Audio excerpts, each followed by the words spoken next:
അണ്ണന്റെ പേരിലും കൂടെ ആരെങ്കിലും വന്ന് ആ കോളം കൂടെ കംപ്ലീറ്റ്. എൻ്റെ ഒരു ഒപ്പീനിയൻ പറയാമല്ലോ, ഈ സിനിമാ ഫീൽഡിൽ ആരും അത്ര നല്ല കുഞ്ഞുങ്ങളൊന്നും അല്ല. ഒരു തരത്തിലല്ലെങ്കിൽ മറ്റൊരു തരത്തിൽ ഉയർന്നു പോകാൻ വേണ്ടി ചവിട്ടിത്താഴ്ത്തലും കുതുകാലി വെട്ടലും പെണ്ണുപിടിയും എല്ലാ പരിപാടിയും ഉണ്ട്. ഇപ്പം നടന്നുകൊണ്ടിരിക്കുന്ന ഒരു പ്രവണത എന്ന് വെച്ചാൽ ആണുങ്ങളെ അങ്ങ് അടിച്ചാക്ഷേപിക്കാൻ തരത്തിലുള്ള പരിപാടിയാണ്. എല്ലാ ആണുങ്ങളും പെണ്ണുപിടിയന്മാരും ആ ഒരു തരത്തിലാണ് ഇപ്പം മൊത്തം വന്നുകൊണ്ടിരിക്കുന്നത്. ബട്ട് നല്ല ആളുകളുണ്ട്, നല്ല ആളുകളെയും കൂടെ പറയിപ്പിക്കുന്ന ഒരു പ്രവണതയാണത്. നിങ്ങളിവിടെ ചിന്തിക്കേണ്ട ഒരു കാര്യം എന്താണെന്ന് വെച്ചാൽ പെണ്ണുങ്ങളും ഇതിനകത്ത് ഈക്വലി കുറ്റക്കാരാണ്.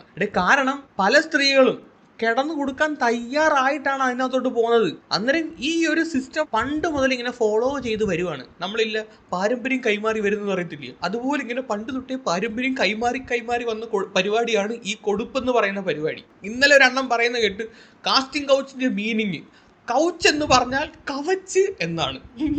എന്ന് വെച്ചാ മനസ്സിലായല്ലോ, കവച്ച്. അന്നേരം കാസ്റ്റിംഗ് കവച്ചെന്നാണ് പറയേണ്ടത്. ഈ സ്ത്രീകൾ ഈ ഒരു കൗച്ച് പരിപാടി അന്നേ സ്റ്റോപ്പ് ചെയ്തിരുന്നെങ്കിൽ ഇപ്പോഴത്തെ സ്ത്രീകൾക്ക് ഇങ്ങനത്തെ ഒരു അവസ്ഥ വരത്തില്ലായിരുന്നു. ഈ സ്ത്രീകൾ മാക്സിമം ഈ ഒരു സംഭവത്തെ എന്റർടൈൻ ചെയ്ത് ചെയ്യിപ്പിച്ച് പോയോണ്ടല്ലേ ഇങ്ങനത്തെ ഒരു ഗതികേട് വന്നത്.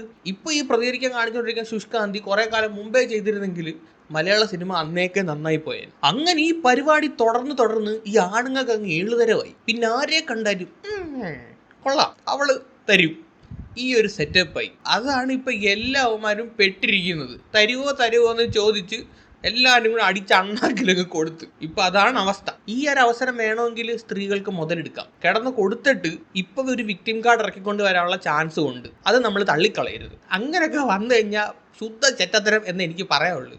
കാര്യം എവളും ഒരു ബെനിഫിറ്റ് പ്രതീക്ഷിച്ചിട്ടാണ് ഈ പരിപാടിക്ക് കഴിയുന്നത്, മറ്റവനും ഇവിടെ കഴിയുന്നൊരു ബെനിഫിറ്റ് പ്രതീക്ഷിച്ചിട്ടാണ്.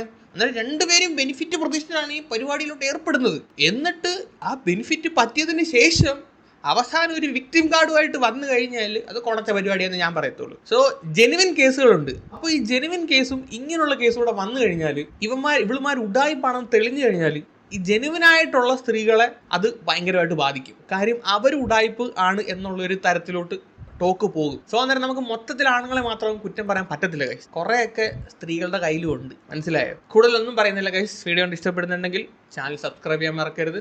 അപ്പം ശരി, ടാറ്റാ, ബൈ ബൈ.